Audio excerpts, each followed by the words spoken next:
ভাই ভালো না? আচ্ছা, আপনার কি ক্যান্সারটা কি? আমার এটা হলো লাইপোসার্কোমা। এটা এক ধরনের টিউমার, যেটার থেকে নাকি মানে এখানে সাধারণত ক্যান্সার বাসা বাঁধার কথা না। আমার এটা হাজারে কিংবা 500 একজনের ভিতরে ঢুকে যায়। আচ্ছা, অপারেশন হইব? অপারেশন শনিবারে। আজকে ঢাকা যাব, ঢাকা গিয়ে বলবো ওই ডেটটা দিয়ে আসবো আর কি করার জন্য। এটা কি ফালাই দিব নাকি রাখবো? এটা ফালাই দিব, ফালাই দেওয়ার পরে এটা দুইটা প্রসিডিওরে করবে আর কি। ডাক্তার যিনি বলছে দুইটা প্রসিডিওর। একটা প্রসিডিওর হচ্ছে আমার ওটি টেবিলে রেখেই এটা একটা মার্জিন দিয়ে দিচ্ছে, যে এটা ব্লক দিয়ে দিচ্ছে, এইটুকু কাটবে। কাটার পরে এটা বায়োপসি করবে। বায়োপসি করার পরে যদি দেখা যায় আরও সেলের মধ্যে আরও অ্যাবনর্মাল টিস্যু থেকে থাকে, সেই অর্থে আরও কাটবে।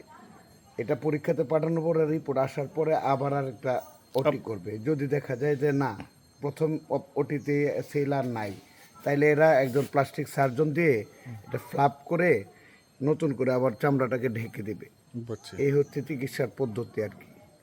আর এটা হচ্ছে ক্যান্সার, লাইপোসার্কোমা। অন্য অন্য ইয়েগুলো আমার ভালো আছে আল্লাহ যেহেতু এখন পর্যন্ত মেটাস্টেসিস হয় নাই, ছড়াই নাই আর কি বুঝছি, বুঝছি। শরীরে, যার কারণে শারীরিকভাবে সুস্থ আছি এখনো আল্লাহ যেহেতু। তোমরা আমাদের জন্য দোয়া করবা। আমি খুব অসহায়। না ভাই, কান্দার কিছু নাই, আমরা আছি আপনার সাথে। না, আমরা সবাই আছি আপনার সাথে, এটাই, কোনো চিন্তার কোনো কারণ নাই। ইনশাল্লাহ আমরা আমাদের মানে যার জির অবস্থান থেকে আমরা সবাই আপনার জন্য আছি ভাই। আপনার এই মন শক্ত রাখেন, আমরা সবাই আছি আপনার কাছে। কান্দার কিছু নাই।